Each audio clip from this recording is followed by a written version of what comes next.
පින්වත්නි හැම දිනම ධර්ම ශ්‍රවණයට ප්‍රථමයෙන් පන්සිල් සමාදන් වීම සඳහා සාදුකාරයක් පවත්වලා নমස්කාරය කියමු.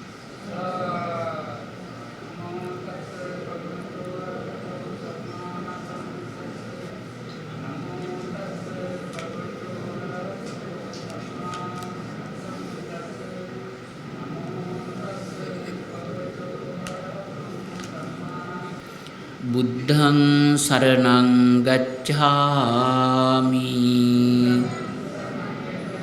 ධම්මං සරණං ගච්ඡාමි සංඝං සරණං ගච්ඡාමි ဒုတိယံ පි බුද්ධං සරණං ගච්ඡාමි ဒုတိယံ පි ධම්මං සරණං ගච්ඡාමි ဒုတိယံ පි සංඝං සරණං ගච්ඡාමි တတိယံ පි බුද්ධං සරණං ගච්ඡාමි တတိယံ පි ධම්මං සරණං ගච්ඡාමි တတိယံ පි සංඝං සරණං ගච්ඡාමි တိสารณ ගමනං සම්පුන්නං පාණාතිපාතා වේරමණී සික්ඛාපදං සමාදියාමි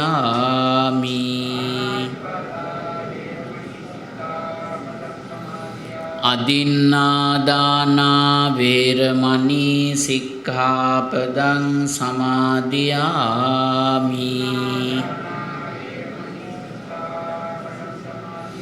කාමේසු මිච්ඡාචාරා වේරමණී සික්ඛාපදං සමාදියාමි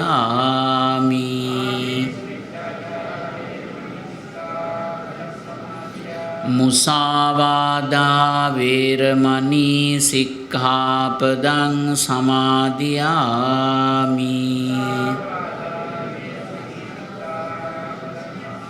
සුරාමේරය මජ්ජපමා දට්ඨානා වේරමණී සික්ඛාපදං සමාදියාමි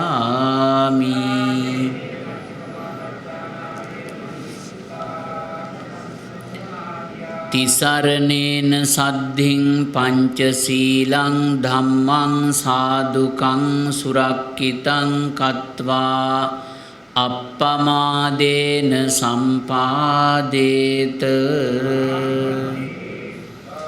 සමන්තා චක්ඛවාලේසු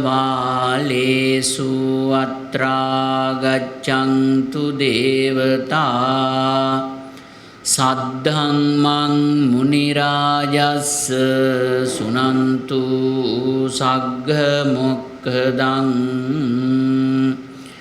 ධම්මස්සවන කාලෝ අයං භදන්තා ධම්මස්සවන කාලෝ අයං භදන්තා ධම්මස්සවන කාලෝ අයං භදන්තා නමෝ තස්ස භගවතෝ අරහතෝ සම්මා සම්බුද්දස්ස නමෝ තස්ස භගවතෝ අරහතෝ සම්මා සම්බුද්දස්ස නමෝ තස්ස භගවතෝ අරහතෝ සම්මා සම්බුද්දස්ස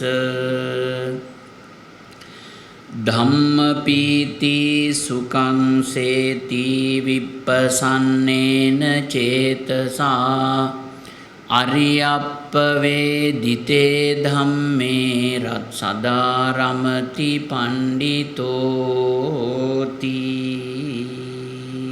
ධර්ම ශ්‍රවණාබිලාසී කාරුණික පින්වත්නි දැන් මේ වෙලාවේ මේ පින්වත් හැම දෙනාම බලාපොරොත්තු වෙන්නේ බෙලියත්ත කුඩා හිල්ල රත්මල් කැටියේ පදිංචිව සිට අභාව ප්‍රාප්ත වුණු අගම්පොඩි ගුණදාස මහත්මයාගේ ආදරණීය භාර්යාව වූ ඒ වගේම පුතුණුවන් 5 දෙනෙකුගේ දූවරු 5 දෙනෙකුගේ ආදරබර මෑණියන් වහන්සේ වුණු ජෝතිමුනි දයාවති එහෙම නැත්නම් හීල්ලේ අම්මට මිය ගිහිල්ලා මාස 3ක් ගත වෙන වෙලාවේදී ඉටු කළ යුතු ආගමික මෙහෙවර ඉෂ්ට කරන්නටයි මේ දුවා දරුවන් හැම කෙනෙක්ම මේ වෙලාවේ සූදානම් වෙන්නේ. ඉතින් මේක ධර්ම දානමය පින්කමක් වන නිසා අපේ ව්‍යාපාරික ප්‍රේමපාල මහත්මයා ඒ වගේම සුදු මහත්මයා ඇතුළු පිරිස මට ආරාධනාවක් කළා මේ ස්ථානය තුල මේක ලෝකයාටම ශ්‍රවණය කරන්න පුළුවන් විදියට ධම්සතර නාලිකාව ඔස්සේ මේ ධර්ම දේශනාව ධර්ම දානයක් හැටියට විකාශනය කරලා ලෝකයාට යහපත කරලා මේ දයාවති මෑණියන්ට පින් දෙන්න ඕන කියලා. ඉතින් මේ වෙලාවේ මේ හැම දෙනාම බොහොම ශ්‍රද්ධාවෙන් එතුමියගේ ගුණබර ජීවිතයේ සිහියේ තබාගෙන මේ දරුවන් 10 දෙනෙක් මේ ලෝකයට දායාද කරපු ශ්‍රේෂ්ඨ දෙමව්පිය දෙපළක්.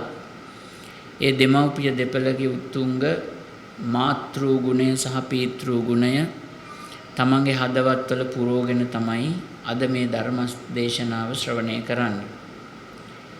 එතුමිය බිහි කළ හැම දරුවෙක්ම බුදුරජාණන් වහන්සේගේ දේශනාවට අනුව පාපා නිවාරෙන්ති කියන ඒ පදනම තුල පිහිටලා මේ සමාජයේ ඕනම සමාජ අභියෝගයක් බාර ගන්න පුළුවන් විදියට ඊටාම බුද්ධිමත් හැටියට කටයුතු කරන පිරිසක්. ඒ වගේම එතුමියට පුළුවන් වුණා මේ හැම දරුවෙක්ම දරුවෝ 10 දෙනාම යහපතේ හසුරවන්න. ඒ අම්මා තාත්තා දෙන්න ගත්ත උත්සාහය නිසා අද මේ හැම ළමයෙක්ම සම්බුද්ධ ශාසනය තුල ශාසන මාමකත්වයෙන් හැසිරෙන පිරිසක්. ඒ වගේම දෙමව්පියන්ගේ අනික් යුතුයකම තමයි ඔබ හැම කෙනෙක්ම සුදුසු කාලයේදී අවාහ විවාහ කරලා මේ සමාජගත කරන එක. ඒ හැම කටයුත්තක්ම ඔබ කෙරෙහි කරුණාවෙන් මෛත්‍රියෙන් ඒ අම්මා තාත්තා සිදු කළා. ඒ විතරක් නෙමෙයි ඒගොල්ලන්ගේ දායාද පැවරුවා ඔබට. ඒ නිසා බුදුරජාණන් වහන්සේගේ බුද්ධ දේශනාවෙන් ව්‍යුත්පන්න වෙච්ච ඊටාම ගුණබර දෙමව්පියෝ දෙපළක් තමයි ඔබට ලැබුණේ. බුදුරජාණන් වහන්සේගේ දේශනාව තුළ උගන්වන්නේ යම්කිසි කෙනෙක් තමන්ගේ මව වෙනුවෙන් යමක් කරනවා නම් ඒක බුදුරජාණන් වහන්සේ වෙනුවෙන් කරන දේ හා සමානයි. බුද්ධෝ විය මාතා බුද්ධෝ විය පිතා කියලා තමන්ගේ ශාස්ත්‍රූත්වයට මව හා පියා සමාන කරපු එකම ශාස්ත්‍රූන් වහන්සේ තමයි අපේ බුදුරජාණන් වහන්සේ. ඒ නිසා ඔබ අද මේ කරන්නේ බුදුරජාණන් වහන්සේ වෙනුවෙන් කරන පූජාවක් වගේ පූජාවක් මාස 3ක් ගත වෙන වෙලාවේදී මේ ස්ථානයේ බොහොම අලංකෘත විදියට ධර්මශාලාවක් වගේ සකස් කරලා ඒ වගේම අපේ සුරංග මහත්මයා ඇවිල්ලා බොහොම හොඳට මේ ධර්මාසනය සකස් කරලා ශ්‍රද්ධාව ඇති වෙන විදියට ධර්මශාලාවක් හැටියට මේක නිර්මාණය කරලා තිබෙනවා. ඉතින් අපිටත් සන්තෝෂයි මේ වගේ මහේසාක්‍ය විදියට ධර්මාසනයක ඉඳගෙන ලෝකයාටම යහපත කියලා දෙන්න ලැබීම පිළිබඳව මම ප්‍රාර්ථනා කරනවා ඔබ හැම දිනාටම අද මම මේ සිද්ධ කරන දහම් කාරණාව බුදුරජාණන් වහන්සේ දේශනා කොට වදාළ 80000ක් ධර්මස්කන්ධයෙන් ඊටාම පුංචි කොටසක් ඔබට යහපත පිණිස ඒ වගේම ධම්සතර නාලිකාව ඔස්සේ මේ ධර්ම දේශනාව සමග සම්බන්ධ වන ලෝකයාට යහපත පිණිස කියලා දෙන්න මම උත්සුක වෙනවා. පින්වත්නි අපේ තථාගත බුදුරජාණන් වහන්සේ අංගුත්තර නිකායේ කුද්දක නිකායට අයිති බණ පොතක් තමයි ධම්මපදය කියලා කියන්නේ. ඒ ධම්මපදයේ ඉගැන්වෙන පණ්ඩිත වර්ගයේ ඉගැන්වෙන ගාථා ධර්මයක් තමයි ඔබට මම මාතෘකාව කළේ. ඒ ගාථාවේ අර්ථය තමයි දහම් රසය බොන තැනැත්තා. එහෙම නැත්නම් ධර්මයට අනුව ජීවත් වෙන කෙනා සුවසේ ජීවත් වෙනවා කියන එක. ධම්ම පීති සුඛං සේති. එයාගේ ජීවිතය සැපවත්. ඒ වගේම විප්පසන්නේන චේතසා අරියප්පවේ දිතේ ධම්මේ සදා රමති පණ්ඩිතෝ.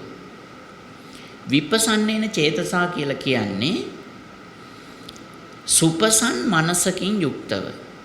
ඒ කියන්නේ කෙලෙස් වලින් ආතුර නොවුණු රාගදේශ මෝහාදියෙන් පීඩිත නොවුණු මනසකින් යුක්තව ඒ ධර්මයට ලැබි පුජ්‍යලයා මේ සසරේ උපදෙමින් මැරෙමින් යන ගමනේදී එයා හැම විටම බුදුරජාණන් වහන්සේ වදාළ සත්‍තිස් බෝධිපාක්ෂික ධර්ම වලින් කවර හෝ ධර්මයක ඇලෙනවා. එහෙම ඇලෙමින් තමන්ගේ මේ ජීවිතය විමුක්තිය කරා ගෙන යනවා කියන එක තමයි මේ ධර්ම පාඨයේ අර්ථය වෙන්නේ.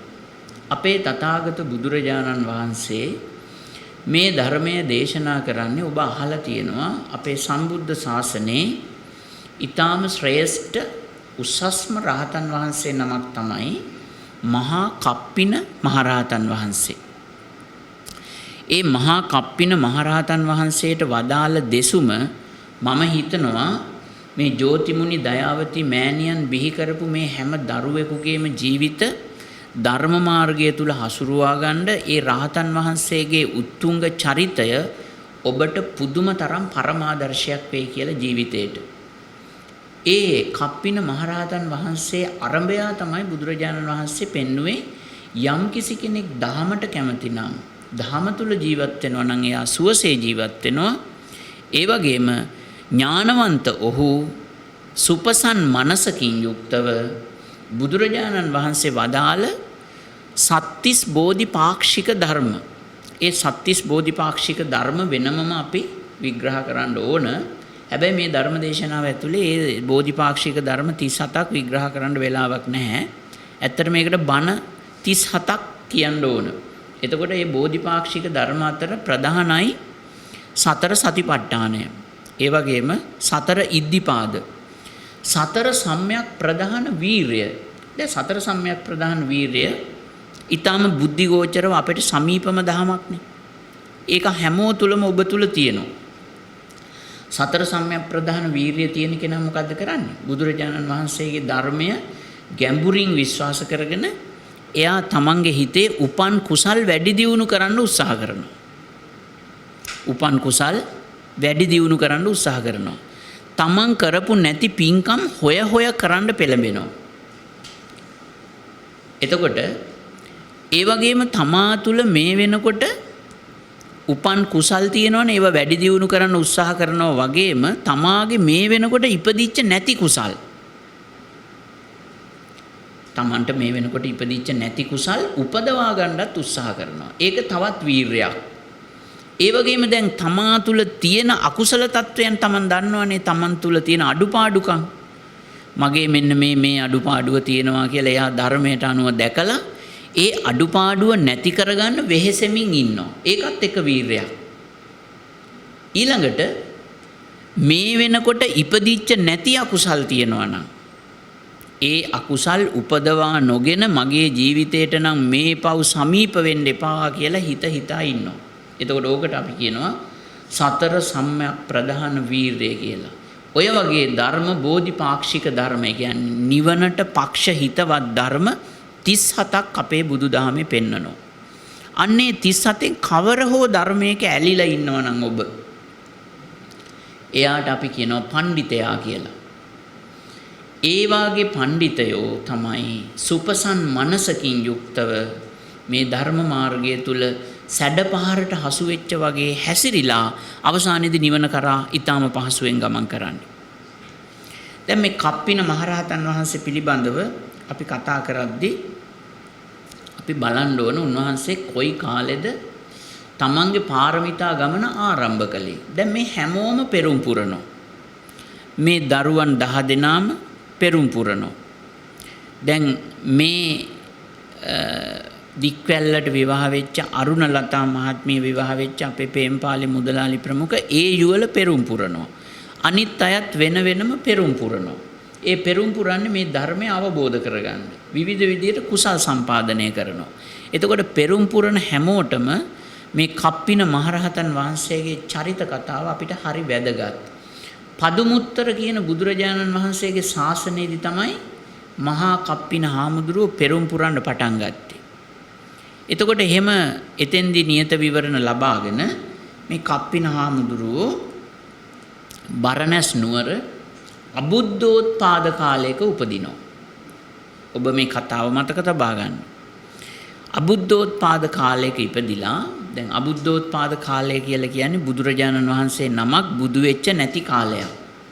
ඒ කාලෙදී අපේ ජීවිත බේරන්න කවුරු හරි හිටියොත් පාපයෙන් ඒ අපේ පින් අනුව පහළ වෙන පසේ බුදුරජාණන් වහන්සේලා තමයි අපේ ජීවිත බේරන්නේ. එතකොට මේ බරණැස අබුද්ධෝත්පාද කාලයක මේ ඉපදිච්ච කප්පින මහරහතන් වහන්සේ ඒ ප්‍රදේශයේ තුල වැඩ ඉන්නවා ස්වාමින් වහන්සේලා මේ පසේ බුදුරජාණන් වහන්සේලා 19ක්. උන්වහන්සේලා මේ ගමට වැඩම කරනවා. එතකොට මේ ගමේ මේ අය දැන් මේ පේසකාර ගමක් මේක. පේසකාර ගමක් කිව්වම ඔබ දන්නවා රෙදි වියන ගමක්. ඒ රෙදි වියන ගමක කප්පින මහරහතන් වහන්සේ ඉපදිලා ඒකේ ගම්මුලා දෑනිය හැටියට කටයුතු කරගෙන හිටියා. දැන් අර පසේ බුදුරජාණන් වහන්සේලා 19ක් අර ගමට වැඩම කරනවා. වැඩම කරලා ඉතින් බරණැස් රජතුමා ගිහිල්ලා මුණ ගැහුණා. රජතුමා මේ තුල ශ්‍රද්ධාවක් තිබුණේ නැහැ. රජතුමා මේ වස්වසන්ඩ මේ ස්වාමින් වහන්සේලාට අවශ්‍ය කරන පහසුකම් සපයන්න අද වගේ කාලයක රජවරු වගේ මූලික වුණේ නැහැ. ඊට පස්සේ මේ පසේ බුදුරජාණන් වහන්සේලා 19ක් ඉතින් ඉදිරියට වඩිනවා. එහෙම වැඩම කරනකොට මේ පේසගාර කමේ ඉඳපු ඒ ගම්මුලා දෑනියගේ ප්‍රධාන මේ ගම්මුලා දෑනියගේ බිරිඳ දකිනවා මේ ස්වාමින් වහන්සේලා. පසේ බුදුරජාණන් වහන්සේලා දැකලා ශ්‍රද්ධාවෙන් ඔබ වහන්සේලා මේ හිමිදිරි උදෑසන කොහෙද වඩින්නේ කියලා අහනවා. ඊට පස්සේ ඉතින් කියනවා මේ අපි වස්වසන්න මේ හිමාල ප්‍රදේශයේ ඉඳලා මේ බරණැස් නුවරට ආවා. ඉතින් ඔබ වහන්සේලා දානේ වළඳලාද? නැහැ. කවුරුවත් දානේ වළඳලා නැහැ. ඊට පස්සේ දැන් මේ පේසකාර දියණියට හිතෙනවා මේ 19ටම දානේ දෙන්න ඕන කියලා. දැන් ශ්‍රද්ධාව පහළ වුණාට පස්සේ එහෙම සමහර විට තමන්ගේ අතේ මුදල් නැති වුණත් ඒක කරගන්න ක්‍රමයක් එනවා. ඒ ගමේ හිටිය පේසකාර ගමක්, ඒ ගමේ පවුල් 10ක ගමක්. ඉතින් මේ ප්‍රධාන කෙළඹි පුත්‍රයාගේ බිරිඳට සහ ඒ පවුලට අර පවුල් 10ම හරි හිතවත්. සසරේ මම හිතන්නේ අපේ මේ ගොඩක් ඇත්තෝ ඥාතීන්ට හොඳට සලකනවනේ. ඒ ඥාතීන්ට සලකපු එකේ විපාකයෙන් අර පවුල් 10ම සමගි. ඒ 10ම පවුල් එකතු කරගෙන මේ පසේ බුදුරජාණන් වහන්සේලාට දානේ පූජා කරගත්තා. ඊට පස්සේ මුන්වහන්සේලාට ආරාධනා කළා වස්වසන්ඩ. අපි මේ ගමේ අය උදව් කරනවා. ඊට පස්සේ අර හැම ගෙදරකටම එකතු වෙලා මේ එක ස්වාමින් වහන්සේ නමකට කුටියක් බැගින් සකස් කරලා පූජා කරලා ඒ වස්සාර මාසය තුල ඒ ස්වාමින් වහන්සේලාට උපස්ථාන කරන්න පෙළඹුණා. එතෙන්දී අර පේසකාර ගමේ ප්‍රධානියා තමයි එදා අපේ රෝහණ මහරහතන් වහන්සේ තමයි මේ පේසකාර ගමේ ප්‍රධානියා හැටියට ඉපදිලා හිටියේ. එතුමා තමන්ගේ බිරිඳත් එක්ක ඒ පින්කම බොහොම අපූර්වට කරගත්තා. එතකොට ඒකට අපි කියන්නේ දැන් බලන්න අබුද්ධෝත්පාද කාලෙක ඉපදුනාට පස්සේ ඔබ කල්පනා කරන්න අපේ ජීවිතේ එහෙම දහමකට යොමු වෙයිද? බුදුරජාණන් වහන්සේ නමක් බුදු වෙච්ච කාලේ වෙලත් මේ විදියට මිනිස්සුන්ගේ විසමාචාරයේ හැසිරීම කොච්චර තියනවද මේ සමාජයේ? එහෙම තියෙද්දි අබුද්ධෝත්පාද කාලයක පෙරම් පුරාගෙන යන අයගේ ජීවිත ඒකාත්මිකව ධර්ම මාර්ගයට යොමු වෙන්න ඒ කාලේ බලපාපු ආකාරය ඔබට දැන් තේරෙනවා ඇති. දැන් මේ පිරිස ඉතින් එතෙන්දී අර පින්කම කරගත්තා. අවසානයේදී ඒ පසේ බුදුරජාණන් වහන්සේලා 19ටම තුන් සිවුරු මහන්න ඕන කියලා අර ගෙවල් වලට ප්‍රධානියා විසින් දැනුම් දුන්නා. ඒ ගෙවල් දහසම එකතු වෙලා තුන් සිවුරු සකස් කරලා පසේ බුදුරජාණන් වහන්සේට පූජා කළා. පූජා කරලා ඒ වස් පින්කම අවසන් කළා. ඒක තමයි ඒගොල්ලන්ට ඒ જાතිය කරගන්න ලැබිච්ච පින. ඒ පින අවසානයේදී කර්මානුරූපව මේ පිරිස මිය ගිහිල්ලා අර කප්පින මහරහතන් වහන්සේ වෙලා ඉඳපු ප්‍රධාන කෙළඹි පුත්‍රයාත් එක්ක මේ දහසම ගිහිල්ලා දෙවියන් අතර ඉපදුනා. ඒගොල්ලන්ට නමක් වැටෙනවා ඒක ඝන දේව පුත්‍ර කියලා. දැන් ඒක ඝන දේව පුත්‍ර වෙනවා කියන එක හරි අපහසු දෙයක් පින්වත්නි. මොකද පින්කමක් කරන්න ගියාම හරියට වාද ભેද ඇති වෙනවනේ. හැබැයි මේගමේ මේ පවුල් දහසක කිසිම කෙනෙක් කිසිම වාද ભેදයක් ඇති වුණේ නැහැ. ඒකාත්මිකව ඒ වැඩ කළා. සමහර වෙලාවට දරුවෝ ගොඩක් ඉන්න එකම පවුලේ ළමයින්ටත් සමගි වෙන්න බැරි වෙන අවස්ථා අපි දැකලා තියෙනවා. එතකොට ඔබ හිතන්න පවුල් දහසක් කොහොමද සමගි වෙන්නේ? අර කෙළඹියාගේ තිබිච්ච මහා පින නිසාමයි එහෙම වුනේ. එයා ඒ හැම පවුලකටම සසරේ හොඳට සලකලා තිබුණා. ඥාතීන් හැටියට. ඥාති සංග්‍රහය කරලා තිබුණා. ඒ නිසා කීකරු වෙලා ඒකාත්මිකව මේ පින්කම කරගත්තේ. එහෙම කරගෙන මේ අය බුද්ධාන්තරයක් ගිහිල්ලා දෙවියන් අතර තවුතිසාව ඉපදුනා. ඒ අයට කිව්වේ ඒක ඝන දේව පුත්‍ර කියලා.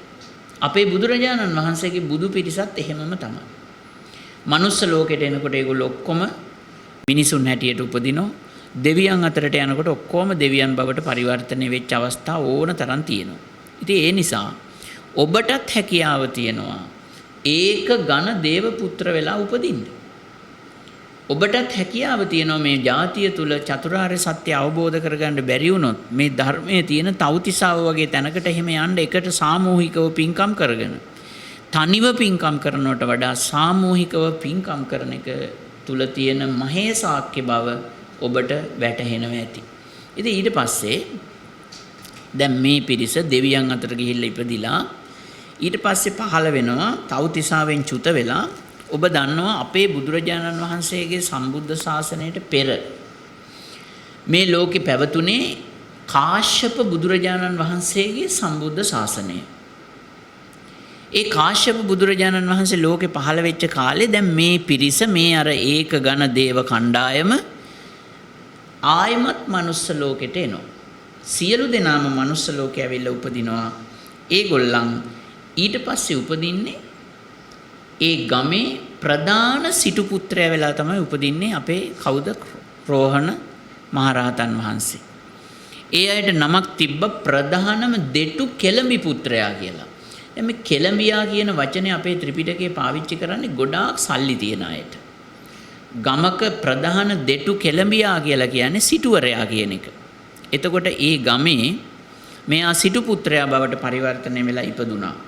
අනිත් අය සෙසු අය ඔක්කොම අනිත් පවුල් වල එහෙම උපත ලැබුවා. දැන් මේ කොයි කාලෙද ඔබට මම මේ කියන්නේ කාශ්‍යප බුදුරජාණන් වහන්සේගේ ශාසනය. ඉතින් ඊට පස්සේ පින්වත්නි කාශ්‍යප බුදුරජාණන් වහන්සේගේ ශාසනය දැන් පහළ වෙච්ච කාලේ මේගොල්ලන් ශ්‍රද්ධාවෙන් බණ අහන්න යනවා. බණ අහන්න ගිහිල්ලා එක දවසක් මේ දහසක පිරිස එකට බණ අහද්දී මහා වරුසාවක්. ඉතින් ලොකු ධර්මශාලාවක් තිබ්බේ නැහැ මේ වගේ. ඒ වර්ෂාවට මේ පිරිස අහු වුණා. අහු වුණාම දැන් මේ ධර්මදේශනාව කරපු ස්ථානයේ තිබිච්ච විවිධ පිරිවෙන්වල පිරිවෙන් කියලා කියන්නේ ස්වාමින් වහන්සේලා වැඩ ඉන්න කුටි. ඒ කෙනාගේ හිතවත්කම අනුව අර වර්ෂාව ධර්මදේශනාව අවසානයේදී වර්ෂාවට බේරෙන්න අර ඔක්කොම ඒ තැන්වලට ගිහිල්ලා වර්ෂාවෙන් බේරුණා. හැබැයි අර ප්‍රධාන සිටු පුත්‍රයාට සහ සිටු දියණියට එහෙම යන්න තැනක් තිබුණේ නැහැ. ඒගොල්ලෝ සම්පූර්ණයෙන්ම තෙමුණා. දැන් ඔබ හිතන්නේ යම්කිසි තැනක ප්‍රධාන ප්‍රභූවරයෙක් බණ අහපු තැනක ඒ වගේ ප්‍රසිද්ධ තැනක ඒ වගේ යම්කිසි විපතකටපත් වුණොත් එහෙම අනිත් අය සියලු දෙනාම එයා දිහා බලනවනේ.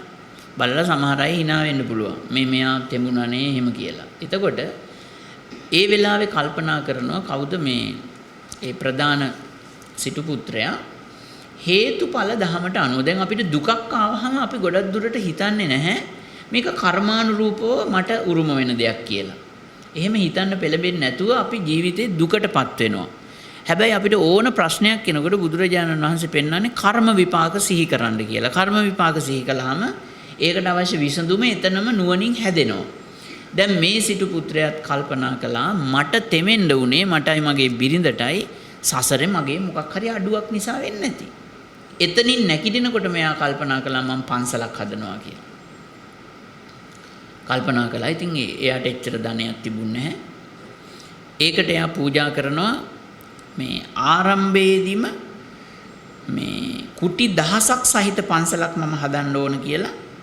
එයා ප්‍රධාන සිටු පුත්‍රයා පූජා කරනවා කහවණු දහසක්.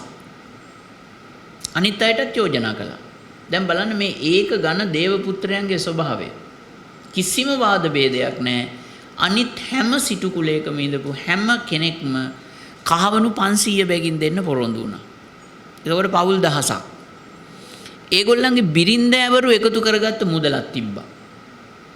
ඒගොල්ලෝ එක හඬින් කිව්වා අපිත් රුපියල් නෙමෙයි කහවණු 300 බැගින් දෙනවායි කියලා. එතකොට අර ප්‍රධාන සිටු පුත්‍රයාගේ කහවණු 10යි මේ ටික ඔක්කොම එකතු කරලා පන්සලේ වැඩ පටන් ගත්තා. දැන් මේ පන්සල කාටද මේ පූජා කරන්න හදන්නේ? කාශ්‍යප බුදුරජාණන් වහන්සේ ප්‍රමුඛ 20000ක් රහතන් වහන්සේලාට. දැන් පන්සල කරගෙන යනකොට සල්ලි මදි වුණානේ මේක හදන්න. දැන් එහෙම වැඩක් වුණොත් මොකද වෙන්නේ අපිට? දැන් මේ බුද්ධෝත්පාද කාලයකනේ. පින්කමක් කරන්න ගිහලා දෙවනි වතාවේ සල්ලි එකතු කරන්න වුණොත් මොකක් වෙයිද? ඒක ඝන දේවපුත්‍ර විදියට ඒකාත්මිකවම මේ මුදල පරිත්‍යාග කරයිද? එහෙම කරන අය අඩුයි. වාද ભેද හැදෙනවාම තමයි. නැවත තීරණය කළා කවුරුත් එක්ක එකතු වෙලා කලින් එකතු කරපු මුදල් වගේ භාගයක් කාගෙනුත් එකතු කරන්න. ඒ කියන්නේ කහවණු 1000ක් දීපු කෙනෙක් 500ක් දෙන්න. 500ක් පූජා කරපු කෙනෙක් 250ක් දෙන්න කියලා ආයි නැවත සල්ලි එකතු කරා. එහෙම එකතු කරලා පන්සල හැදුවා. පන්සල හදලා 7 දවසක් එක දිගට කාශ්‍යප බුදුරජාණන් වහන්සේ ප්‍රමුඛ 20000ක් ස්වාමීන් වහන්සේලාට දාන පූජා කළා. 7 දවසක් එක දිගට. 7 වෙනි දවසේ විහාර පූජාව කරලා පින්කම නිමාවටපත් කළා. ඒ පින්කම කෙරෙද්දී දැන් අපේ මේ කාන්තාව මම දැකලා තියෙනවා විශේෂ පින්කම් කරනවා. සමහර අය ඉතින් මල් මාලාවල් හදලා ගිහිල්ලා බුදුරජාණන් වහන්සේට පූජා කරනවා. සමහර වෙලාවට ධාතු කරඬුව වහන්න ලේන්සු මහනවා. සමහර අය මුතු කුඩ හදලා පූජා කරනවා. ඒ වගේ මේ මොකක් හරි පින්කමක් කරන වෙලාවට සමහර කාන්තාවෝ විශේෂ දේවල් කරලා පූජා කරනවානේ. සමහර වෙලාවට බුදුරජාණන් වහන්සේගේ ගුණ සිහි වෙන්න මිරි වැඩි සංගල හදලා පූජා කරනවා. ඒ වගේ දේවල් කරනවා. ඒ වගේ දැන් එදා මේ සිටු පුත්‍රයාගේ මේ සිටු දියණියට හිතුණා ඒ වගේ මම විශේෂ පූජාවක් කරගන්න ඕන කියලා. කාමර 1000ක් තියෙන පන්සලක් හදලා පූජා කිරීමට අතිරේකව ඒ පින්කමේදී මම විශේෂ පූජාවක් කරන්න ඕන කියලා එයාට හිතුණා. හිතිලා එයා අනෝජා කියලා තියෙන මල් జాතියක්. ඒ අනෝජා මලේ පැහැ රත්රන් පාටයි. එතකොට අනෝජා මලේ පැහැය තියෙන සලුවක් එයා සකස් කළා. කහවණු ඒකට වියදම් කළා කියනවා 1000ක්. කහවණු 1000ක් වියදම් කරලා සලුවක් සකස් කරලා ඒ කාශ්‍යප බුදුරජාණන් වහන්සේට අනෝජා මල් වට්ටියකුත් එක්ක පූජා කළා. පූජා කරලා එයා ප්‍රාර්ථනා කළා මගේ සිත නිවනටපත් වෙනකන් මගේ ශරීරය මෙන්න මේ මලේ පැහැ ඇති වේවා. තව ප්‍රාර්ථනාවක් කළා. මගේ සිත නිවනටපත් වනතුරු අනෝජා කියන නමම මට මෙතනින් එහාට සසරට ලැබේවා කියලා. ඒ ප්‍රාර්ථනාව මට සමෘද්ධිමත් කරගන්න පුළුවන්ද කියලා ඒ බුදුරජාණන් වහන්සේගෙන් විමසීමක් කළා. බුදුහාමුදුරුවෝ ආශිර්වාද කළා. හරි කියලා. එතකොට ඔන්න ඔතනින් ඒ රෝහණ මහරහතන් වහන්සේගේ කාශ්‍යප බුදුරජාණන් වහන්සේගේ ශාසනයේ ඒ සිදුවෙච්ච පින්කම නිමාවටපත් වුණා. දැන් මම මේ වගේ ධර්ම දේශනාවක් කරන්න හේතුව ජෝතිමුනි දයාවති අම්මා විවිධ පින්කම් කරපු අම්මා කෙනෙක්. ඒ වගේ මේ තාත්තත් එහෙමයි. ඒ පවුලේ දරුවෝ වෙච්ච ඔබත් එහෙමයි. මේ වගේ විවිධ විදියට පින්කම් කරලා තමන්ගේ ජීවිතේ පිනෙන් සාරගත් කරගත්ත පිරිසක් නිසා ඔබගේ සතුට පිණිස සහ මේ දේවල් වලට සම්බන්ධ නොවෙච්ච තාමත් තමන්ගේ ජීවිතයේ ලෞකික ජීවිතයටම කොටු වෙලා ඉන්න අයට මේ බුද්ධ ශාසනය තුල නිවැරදි විදියට හැසිරෙන්න තමයි මම මේ රෝහණ මහරහතන් වහන්සේගේ මේ චරිත කතාව තෝරාගත්තේ. දැන් මෙතනින් පස්සේ ඔන්න කාශ්‍යප බුද්ධ ශාසනයේත් මේගොල්ලෝ පින් කරගෙන නැවත එතනින් ඒක ඝන දේව පුත්‍ර හැටියට දෙවියන් අතර ගිහිල්ලා ඉපදුනා. එතකොට ඒගොල්ලෝ දහසක පිරිසක් නැවත දෙවියන් අතරට ගියා.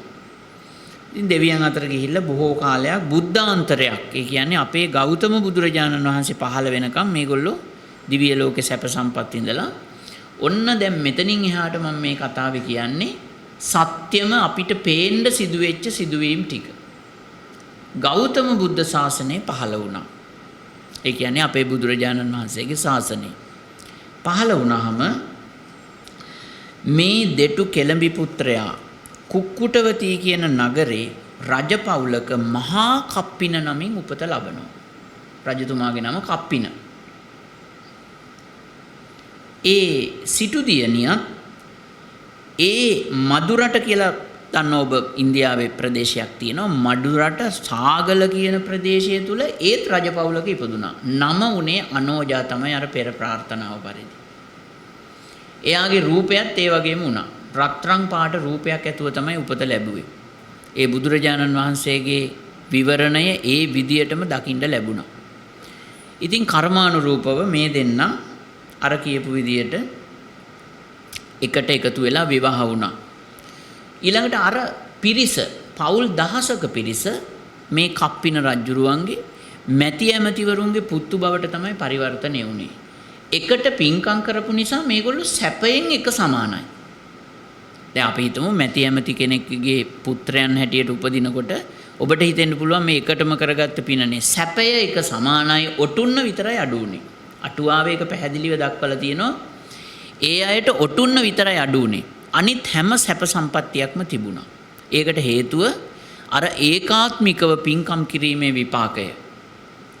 ඉතින් දැන් මේ අය දැන් රෝහණ රජුරෝ එයාට හිටියා අශ්වයෝ 5 දෙනෙක්.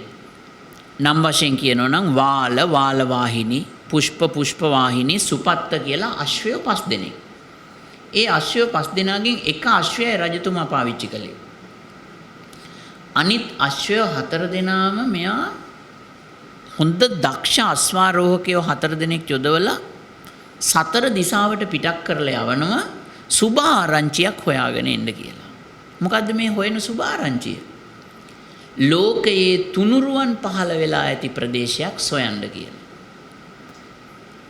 ඉතින් දැන් මේගොල්ලෝ හැමදාම ගිහිල්ලා දැන් ගව් ගානක් මේ අශ්ව රථ ගිහිල්ලා ඇවිල්ලා රජමාලිගාවට එනවා, කිසිම සුභ ආරංචියක් නැහැ. එක දවසක් රජතුමා මේ සුපත්ත කියන අශ්වය අපිට නැගිලා තමන්ගේ දහසක් මැති ඇමතිවරු එක්ක වීථි සංචාරය කරනකොට ඒ ගමට එනවා වෙලෙන්ද 500ක් පිට නගරයක ඉඳලා.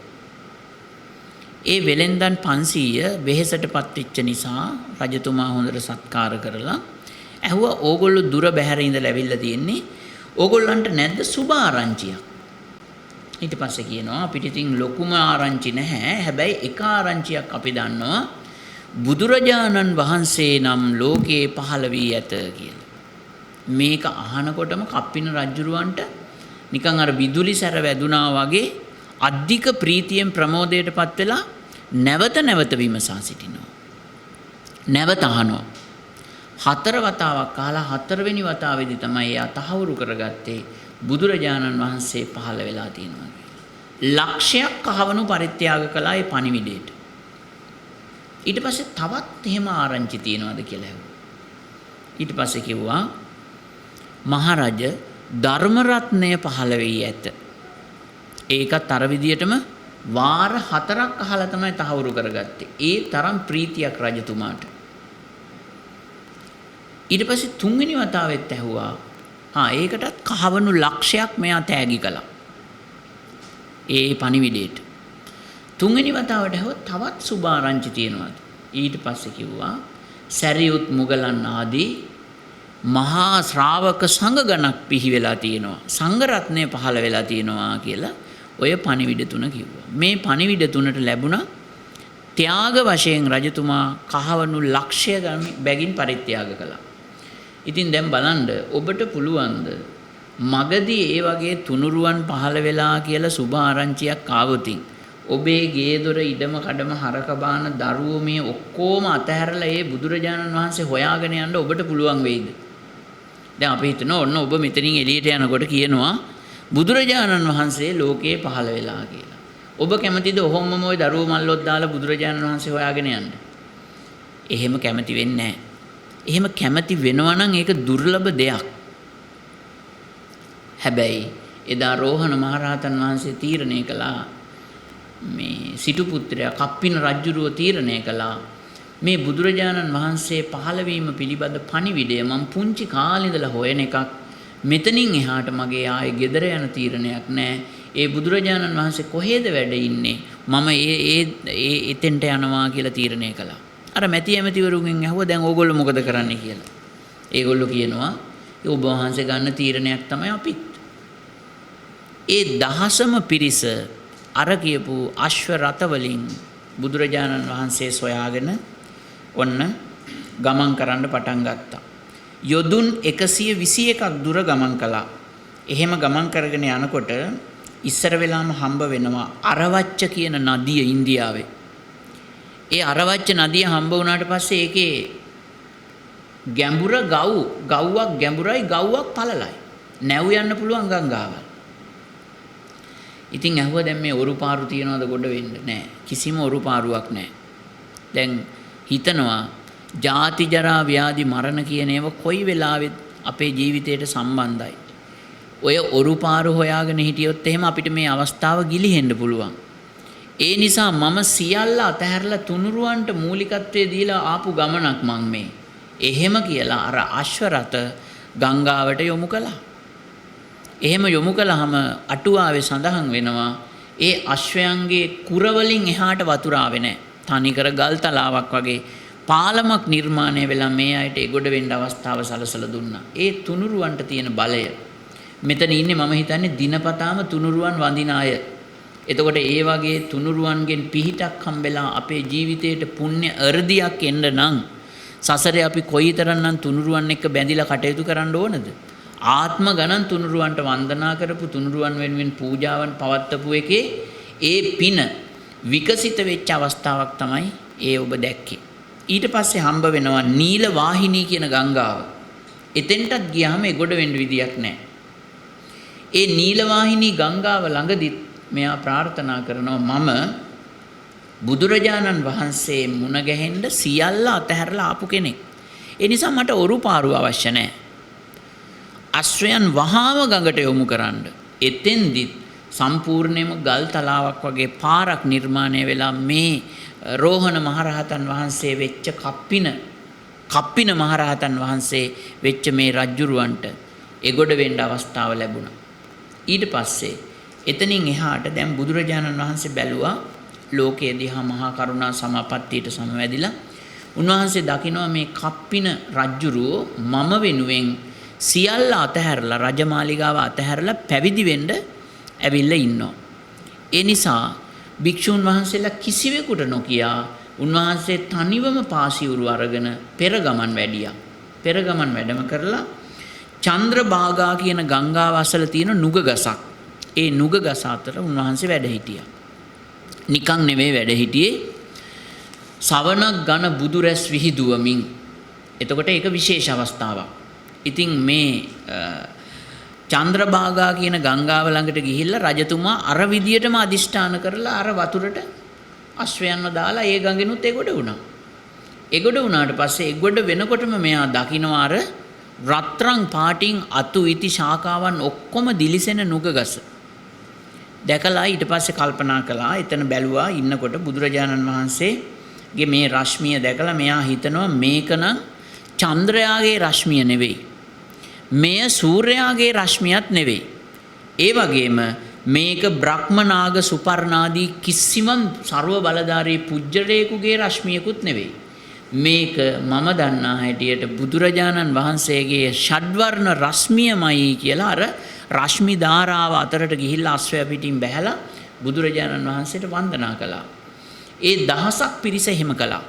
ඊට පස්සේ බුදුරජාණන් වහන්සේ මේ අයට පිළිවෙල කතාව දේශනා කරමින් ධර්මයේ දේශනා කළාම ඒ මොහොතේම මෙතන හිටපු 1001ක් පිරිස කප්පින රජුරුව ප්‍රමුඛ සෝවාන් ඵලයටපත් වුණා. දැන් අර වෙළඳ කණ්ඩායමට කිව්වා ඕගොල්ලෝ ගිහිල්ලා කහවණු ලක්ෂ 3 අනෝජාගෙන් ඉල්ල ගන්න කියලා. දැන් අනෝජාව මුණ ගැහෙන්න රජබිසව මුණ ගැහෙන්න මේගොල්ලෝ ගිහිල්ලා රජබිසව අහනවා ඕගොල්ලන්ට මේ තරම් තෑග්ගක් දෙන්න මොන වගේ පණිවිඩයක්ද මේ කප්පින රජුරන්ට ඕගොල්ලෝ කිව්වේ. ඒක විශේෂ පණිවිඩයක් වෙන්න ඕන කියලා අනෝජා බිසව කල්පනා කළා. ඉතින් ඒ වෙලාවේ කියනවා අපි විශේෂ පණිවිඩයක් තමයි කිව්වේ බුදුරජාණන් වහන්සේ ලෝකේ පහළ වුණා කියලා. ඉතින් අනෝජා බිසවටත් අර වගේම වුණා ඒ කාරණාව ඇහුවාම. එයත් අධික ප්‍රීතියෙන් පිනා ගිහිල්ලා තැති ගන්න ස්වභාවයටපත් වුණා. අර වගේම 3 වතාවක් අහලා 4 වෙනි වතාවේ තහවුරු කරලා එයා කියනවා මහරජතුමා ඕගොල්ලන්ට දීපු තෑග්ග අල්පයි. ඒ නිසා මං ඕගොල්ලන්ට කහවණු 3 ලක්ෂයක් දෙනවා කියලා කහවණු ලක්ෂ 3ක් පරිත්‍යාග කළා. ඊට පස්සේ තවත් පණිවිඩ තියනවාද ඇහුවා. අර වගේම පණිවිඩ 3 කිව්වා ධර්ම රත්නය ලෝකේ පහළ වෙලා සංඝ රත්නය ලෝකේ පහළ වෙලා කියලා. ඒ අවස්ථා තුනේදීම අනෝජා බිසව මොකද කළේ? කහවණු ලක්ෂ 3 බැගින් පරිත්‍යාග කළා. එතකොට මේගොල්ලන්ට කහවණු ලක්ෂ 12ක් ඒ පරිත්‍යාගයන් කරලා දැන් මෙයා මොකද කළේ? එයාගේ අර අතවැසි පිරිස කාන්තාව දහසක්නේ. සේරම අමාත්‍යවරුන්ගේ බිසෝවරු. ඒගොල්ලන්ට පණිවිඩය යවුවා. පණිවිඩය යවලා මේ පිරිස එකතු කරගෙන අශ්ව රථ වලින් ලොකු ගමනක් සූදානම් කරගෙන දැන් මේගොල්ලෝ මොකද මේ කරන්න හදන්නේ? සියලු දෙනාම තමන්ගේ මේ ස්වාමි පුරුෂයන් ගමන් කළ මාවත ඔස්සේ ඒ බුදුරජාණන් වහන්සේ මුණ ගැහෙන්න යන්න සූදානම් වුණා. ඉතින් මේ පිරිසත් අර වගේම අර කියන මම ඔයගොල්ලන්ට ගංගාවල් 3 කිව්වා.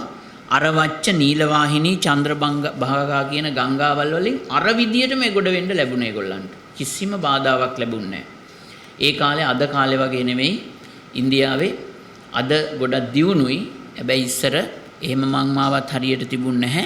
මේ තුනුරුවන්ට තිබිච්ච ගෞරවය නිසාම මේගොල්ලන් එතෙන්ට සමීප වුණා. සමීප වුණාම ඉතින් බුදුරජාණන් වහන්සේ අර විදියටම පෙර ගමන් කරලා උන්වහන්සේ අර රහතන් වහන්සේලා දහසක් එතන. ඒ රහතන් වහන්සේලා පේන්න මේ ඉඩ තිබ්බේ නැහැ. මේ බිසෝවරු කලබල වෙන නිසා කාම විතරකත් එක්ක ආපු අයනේ. ඒ නිසා රෝහණ මේ මහා කප්පින රජුරුව මෙහි වැඩම කළාද පැමිණියාද කියලා ඇහුවා. ඉතින් ඊට පස්සේ කිව්වා ඔව් ඕගොල්ලන්ට මහා කප්පින රජුරුව ප්‍රමුඛ ඒ පිරිස මෙතෙන්දිම දකින්න පුළුවන් සියලු දෙනාම මේ ඉඳ ගන්න කියලා. ඊට පස්සේ මේ පිරිසට බුදුරජාණන් වහන්සේ ධර්මයේ කිව්වා ධර්මයේ දේශනා කළා. ඒ කාන්තාව සියලු දෙනාම සෝවාන් වුණා. ඒ ධර්මය අහලා අතන ඉඳපු ඒ දහසක් රහතන් වහන්සේලා කප්පින රජතුමා ප්‍රමුඛ පිරිස සියලු දෙනාම අරහත් ත්වයටපත් වුණා. එතකොට දැන් මම මේ කතාව ඔබට පැහැදිලි කළේ මේ සිද්ධියෙන් පස්සේ බුදුරජාණන් වහන්සේ බණ පදයක් දේශනා කළා. ධම්ම පීති සුඛං සේති. දහම් රසය බොන තැනැත්තා මේ සසරේ සුවසේ වාසය කරනවා. එයාට දුකක් එන්නේ නැහැ. එයා සතර අපායවල වල යන්නේ නැහැ. මනුෂ්‍ය දිව්‍ය දෙගතියේම හැසිරෙන්න එයාට ඉඩකඩ ලැබෙනවා මේ දහම් රසය බොන කෙනා නිසා. ධම්මෝ හවේ රක්කති ධම්මචාරී කියලා කියන්නේත් ඕකම තමයි.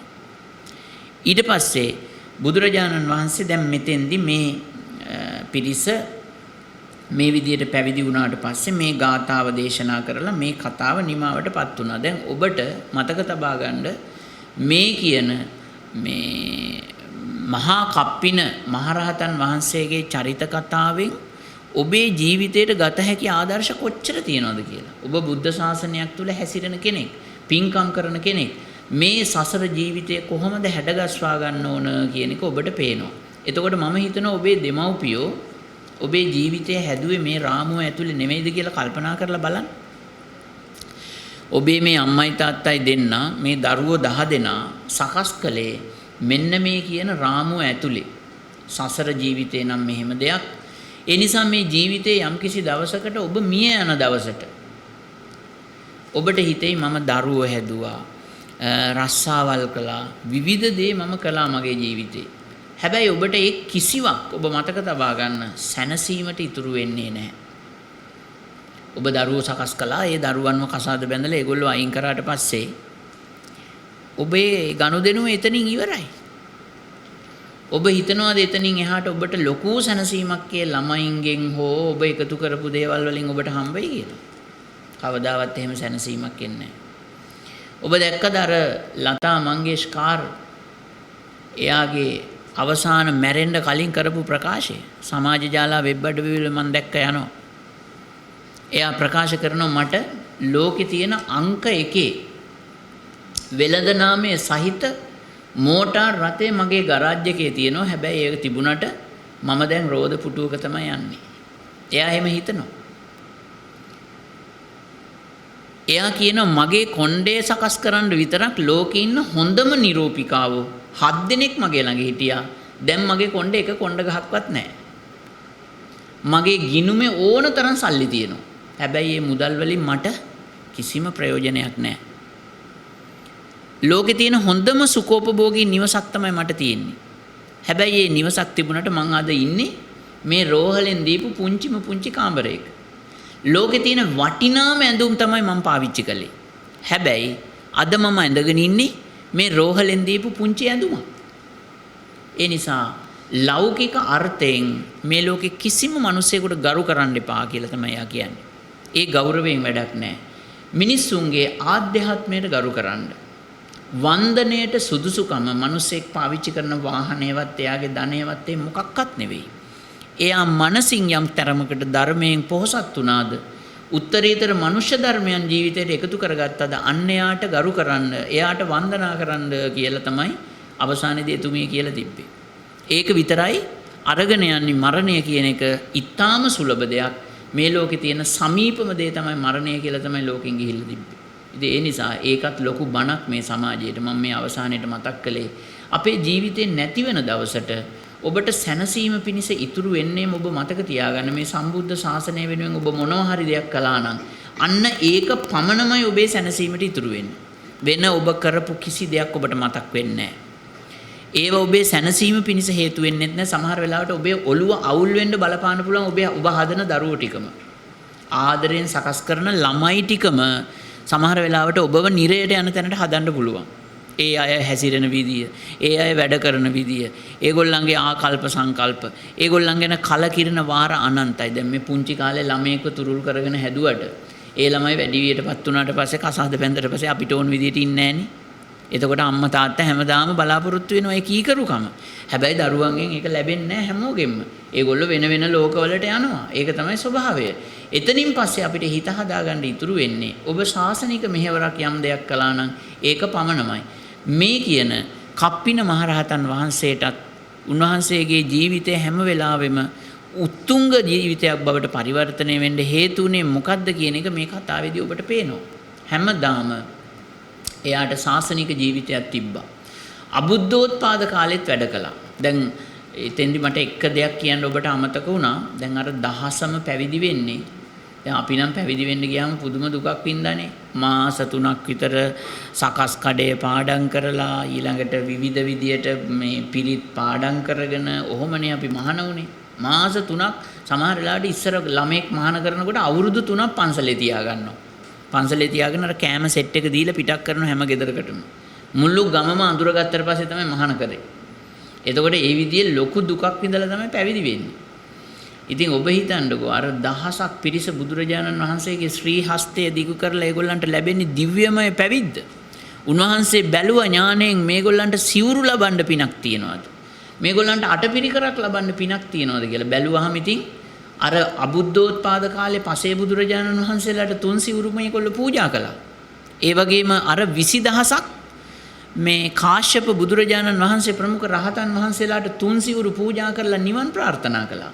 ඒ පින තියෙන නිසා බුදුරජාණන් වහන්සේ දැක්ක මේගොල්ලන්ට දිව්‍යමය පැවිද්දක් දෙන්න තරම් හේතු සම්පත් තියෙනවා. බුදුරජාණන් වහන්සේගේ බලයට විතරක් එහෙම කෙනෙකුට සම්පත් දෙන්න බෑ.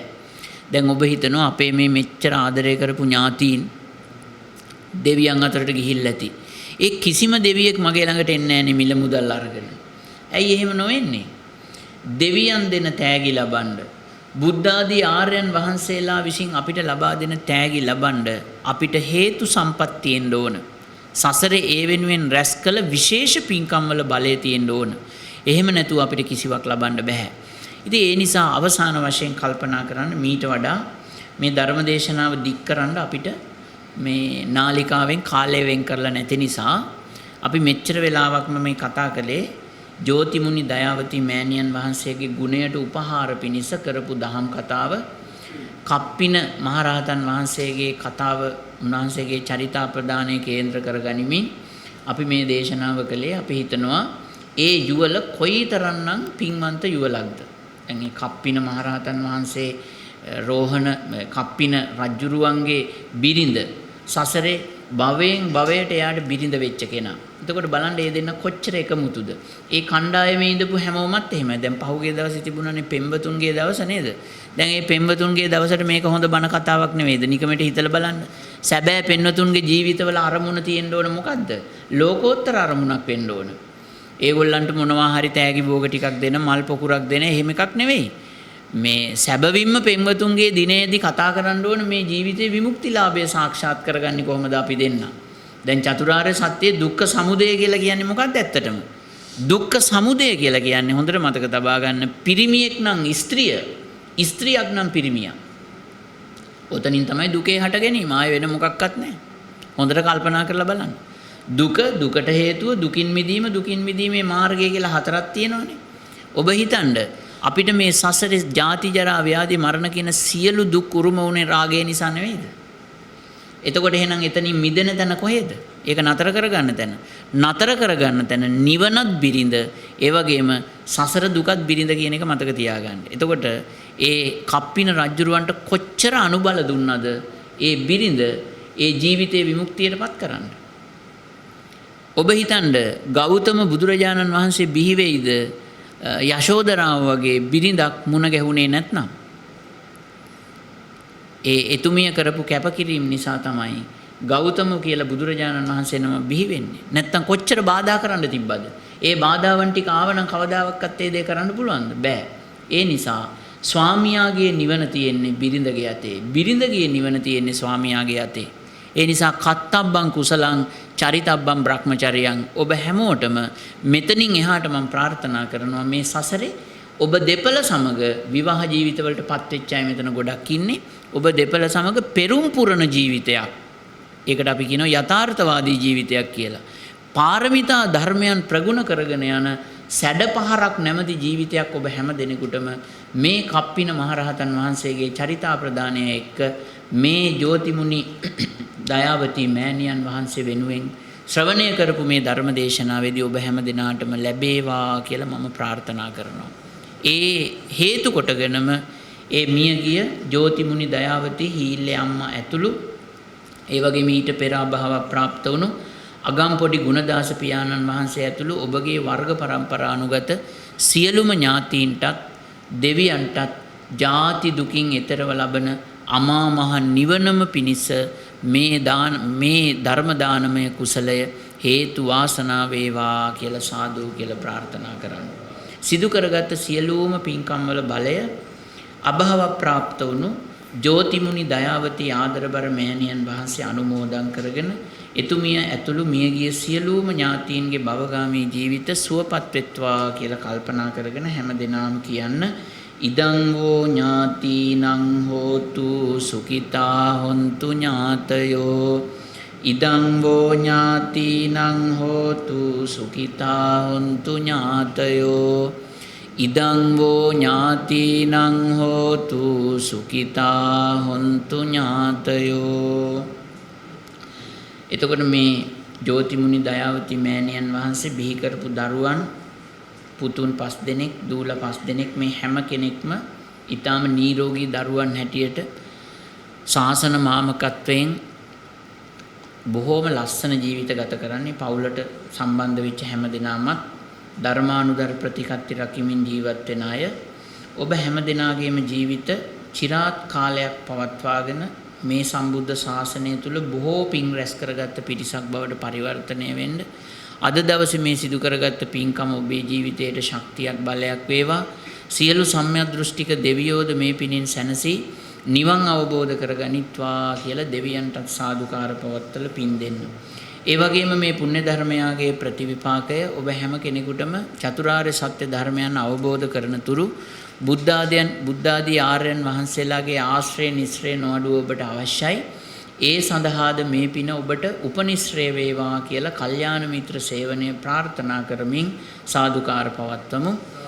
අභාව ප්‍රාප්ත වුණු ජෝතිමුනි දයාවති මෑණියන් වහන්සේ ඇතුළු ඊට පෙර මිය ගිය අගම්පොඩි ගුණදාස පියා සහ ඔබගේ සියලු වර්ග පරම්පරානුගත ඥාතීන්ටත් දෙවියන්ටත් ඔබ අප හැම දිනාටමත් ජාත්‍යාදී දුකින් නිදහස්ව ලබන අමා මහ නිවන් පිණිසම මේ උදාරතර පුණ්‍ය ධර්මය හේතු වාසනා වේවා කියලා අවසාන වශයෙන් සාදු කියලා ප්‍රාර්ථනා කරමු. ආකාසට්ඨා ච බුම්මට්ඨා දේවා නාග මහිද්దికා පුඤ්ඤන්තං අනුමෝදිත්වා චිරං රක්칸තු ලෝක සාසනං. ආකාසට්ඨා ච බුම්මට්ඨා දේවා නාග මහිද්దికා පුඤ්ඤන්තං අනුමෝදිත්වා චිරං රක්칸තු දේශනං. ආකාසට්ඨා ච බුම්මට්ඨා දේවා නාග මහිද්దికා පුඤ්ඤන්තං අනුමෝදිත්වා චිරං රක්칸තු ත්වං සදාති. අභිවාදන සීලිස්ස නිච්ඡං වද්ධාපචායිනෝ චත්තාරෝ ධම්මා වඩ්ඩಂತಿ ආයුවන්නෝ සුඛං බලං. ආයුරාෝග්‍ය සම්පatti සග්ග සම්පatti මේවච අතෝ නිබ්බාන සම්පatti ඉමිනාතේ සමිජ්ජතු.